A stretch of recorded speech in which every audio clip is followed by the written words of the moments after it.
Guys, नमस्ते। आप सभी का मेरे YouTube channel study with R S Godara पर हार्दिक स्वागत और अभिनंदन है। प्यारे मित्रों और मेरे दोस्तों, आपसे हाथ जोड़कर गुजारिश है, विनती है कि इस कोरोना महामारी, इस संकट के दौर में आप अपने घरों में रहिए, सुरक्षित रहिए और घर से बाहर तभी निकले जब आप बहुत ही आवश्यक हो। यदि आप घर से बाहर निकलते हो और घर में आते हो तो सबसे पहले साबुन से हाथ धोए, इसके बाद सैनिटाइजर करें, क्योंकि जिंदगी है तो जहान है। जब जिंदगी नहीं है तो जहान का कोई मतलब नहीं है। ये दौर अभी बहुत ही गंभीर है। सरकार के द्वारा अभी वैक्सीनेशन का कार्य किया जा रहा है। इस वैक्सीनेशन के बाद ही ये लॉकडाउन धीरे धीरे खुलेगा और स्थिति सामान्य होगी।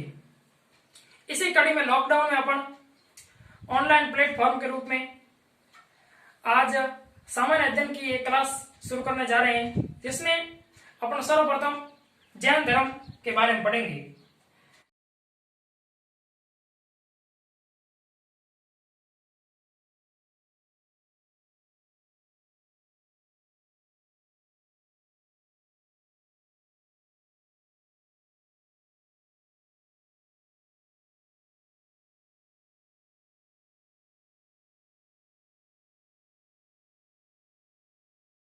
प्यारे विद्यार्थियों, 6वीं शताब्दी ईसा पूर्व के उत्तरार्ध में जैन धर्म और बौद्ध धर्म का उदय हुआ था। विशेषकर उत्तरी और पूर्वी भारत में जैन धर्म और बौद्ध धर्म का उदय हुआ था। तो इस जैन धर्म और बौद्ध धर्म के उदय के प्रमुख कारण क्या थे? ऐसी कौन सी स्थितियां थी कि इस ब्राह्मण धर्म को, उस समय जो अपन वैदिक काल में पढ़ते हैं, ऋग्वैदिक और उत्तर वैदिक काल में ब्राह्मण धर्म था जो उस समय सर्वश्रेष्ठ धर्म था, परंतु उस ब्राह्मण धर्म में उत्तर ऋग्वैदिक काल में प्रमुख रूप से 4 वर्ण थे: ब्राह्मण, क्षत्रिय, वैश्य और शूद्र। ऐसा माना जाता है कि ब्राह्मण धर्म में भगवान विष्णु या ब्रह्मा के शरीर के 4 अंगों से मुख से ब्राह्मण, हाथों से क्षत्रिय और मध्य भाग से वैश्य और जांघों से शूद्र का उदय हुआ था। ऐसी एक पौराणिक कथा है। तो जिसमें ब्राह्मण अपने आप में सबसे सर्वश्रेष्ठ होते थे, क्षत्रिय शासक वर्ग का कार्य संचालित करते थे और वैश्य मध्य वर्ग के होते थे, व्यापारी हैं, कृषक हैं, अन्य कार्य वाले, और शूद्र सबसे निम्न होते थे। इसीलिए इस वर्ण व्यवस्था में प्रारंभ में क्या होता था कि इस ब्राह्मण, क्षत्रिय, वैश्य और शूद्र में ये कर्म पर आधारित थी। धीरे धीरे क्या हुआ, इसमें यह प्रथा जन्म आधारित होगी। जो जिस वर्ग में या जिस वर्ग में जन्म लेगा वो उसी वर्ग का कार्य करेगा। जैसा माना कि कोई व्यक्ति है जो नाई का काम करता है, बाल काटने का काम करता है, तो पहले क्या था, कर्म पर आधारित है, तो कोई भी जो व्यक्ति इस काम में कुशल होगा वो ये कार्य कर सकता था। परंतु इस जन्म पर आधारित होने के कारण जो व्यक्ति नाई है वही बाल और दाढ़ी का काम करेगा, अन्य काम नहीं कर पाएगा, और वो दूसरा अपना वर्ग छोड़कर, अपना कर्म छोड़कर दूसरे क्षेत्र में नहीं जा पाएगा। तो इसीलिए इस वर्ण व्यवस्था के विरोध में प्रमुख रूप से क्षत्रियों ने, इस ब्राह्मणों के विरोध में इस धर्म के खिलाफ आवाज उठाई। जैसे अपन मान सकते हैं कि बौद्ध धर्म के संस्थापक गौतम बुद्ध और जैन धर्म के संस्थापक महावीर स्वामी, ये दोनों क्षत्रिय वर्ग से संबंधित थे। तो सर्वप्रथम इन्होंने ही इन जैन धर्म और बौद्ध धर्म की स्थापना की थी। तो जैन धर्म और बौद्ध धर्म की स्थापना क्षत्रिय वर्ग के द्वारा ब्राह्मणों के खिलाफ उठाई गई आवाज थी। तो जैन धर्म का उदय, सबसे पहले अपन बात करते हैं जैन धर्म के बारे में। तो जैन धर्म का उदय 6वीं शताब्दी ईसा पूर्व में होता। उस समय उत्तर वैदिक काल चल रहा था। उसके जस्ट ही बाद में जैन शब्द संस्कृत के जैन शब्द से बना है। आपको यहाँ पर बोर्ड पर दिखाई दे रहा है जैन। जैन का अर्थ होता है विजेता। इससे अपन मान सकते हैं कि जैन धर्म में वे महान व्यक्ति जो अपने इंद्रियों पर विजय प्राप्त कर लेते हैं और अपनी इंद्रियों को अपने वश में कर लेते हैं, उन्हें जिन या विजेता कहा जाता है।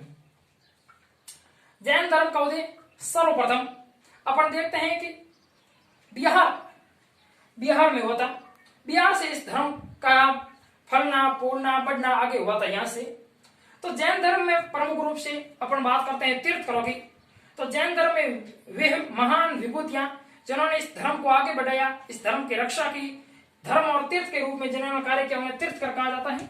और जैन धर्म में कुल 24 तीर्थंकर हुए थे। और एग्जाम में क्वेश्चन इसी प्रकार आता है कि जैन धर्म में कुल कितने तीर्थंकर हुए? 24। तो जिसमें प्रथम तीर्थंकर के रूप में अपन पढ़ते हैं ऋषभदेव। ऋषभदेव को दूसरे नाम के रूप में आदिनाथ कहा जाता है। और इन्हें ऋषभदेव या आदिनाथ कहा प्रतीक सेना। यहाँ पर ये जो कोष्टक में लिखे हैं ये प्रतीक सेना है। इनका प्रतीक सेना था सांड या बैल।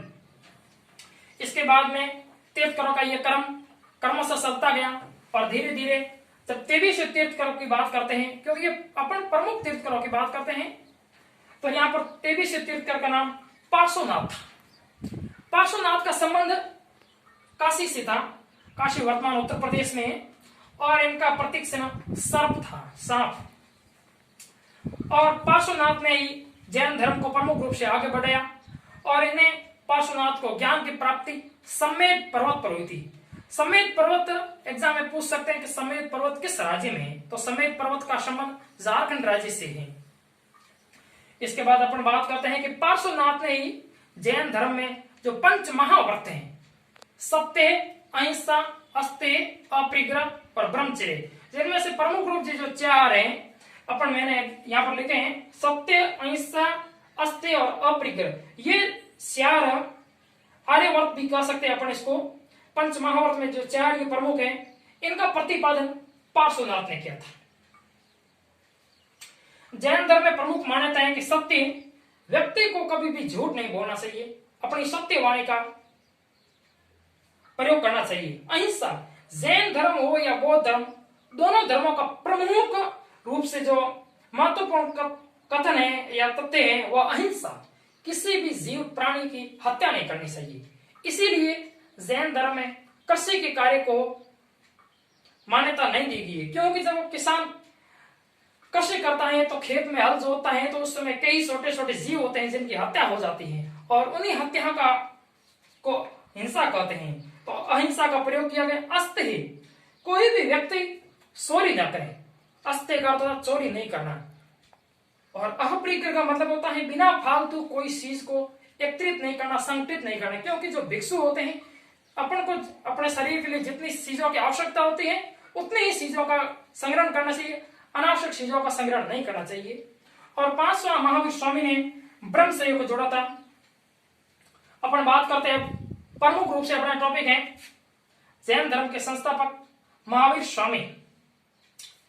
जी हाँ प्रिय विद्यार्थियों, महावीर स्वामी का प्रतीक चिन्ह सिंह था, शेर। और महावीर स्वामी का बचपन का नाम वर्धमान था, वर्धमान।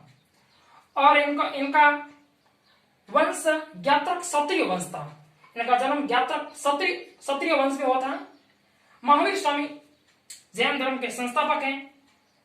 एग्जाम में क्वेश्चन आ सकता है जैन धर्म के संस्थापक कौन है? महावीर स्वामी। जैन धर्म के आदि पुरुष कौन है? ऋषभदेव या आदिनाथ। महावीर स्वामी का जन्म 540 बीसी ईसा पूर्व में होता है। यहाँ पर बीसी का मतलब है बिफोर क्राइस्ट। बिफोर का अर्थ होता है पहले, क्राइस्ट यानी ईसा, ईसा पूर्व, ईसा मसीह के जन्मने से जो पहले का समय था उसे बिफोर क्राइस्ट, और ईसा मसीह ने जब जन्म लिया था इसके बाद के समय को एडी कहा जाता है, ईस्वी सन कहा जाता है। तो महावीर स्वामी का जन्म 540 ईसा पूर्व में कुंड ग्राम वैशाली में होता है। वैशाली बिहार में आया हुआ है। तो महावीर स्वामी का जन्म किस राज्य में हुआ? तो बिहार में, बिहार के कुंड ग्राम में हुआ था। और प्रमुख वहां पर सूबा था वैशाली। इनका निर्वाण जैन धर्म में जो व्यक्ति की मृत्यु होती है या जो अपन भगवान को प्राप्त हो जाता है उसे निर्वाण कहते हैं। और इनको ये बड़े थे तो इसके लिए आगे लिखा जाता है महापरिनिर्वाण। इनका महापरिनिर्वाण 468 ईसा पूर्व में पावापुरी राजगृह होता है। राजगृह भी बिहार में है, पाटलिपुत्र से 100 किलोमीटर दूर है राजगृह और पावापुरी में होता है। बिल्कुल आप यहाँ पर कह सकते हैं कि 468 में और 540 के मध्य का गैप 72 वर्ष है। तो आप कह सकते हैं महावीर स्वामी की निर्वाण 72 वर्ष की आयु में पावापुरी में हुआ था। इनके पिता का नाम सिद्धार्थ था और गौतम बुद्ध के बचपन का नाम सिद्धार्थ था, तो इनका उल्टा है। और इनकी माता का नाम तृष्णा था जो लिच्छवी के राजा चेटक की बहन थी।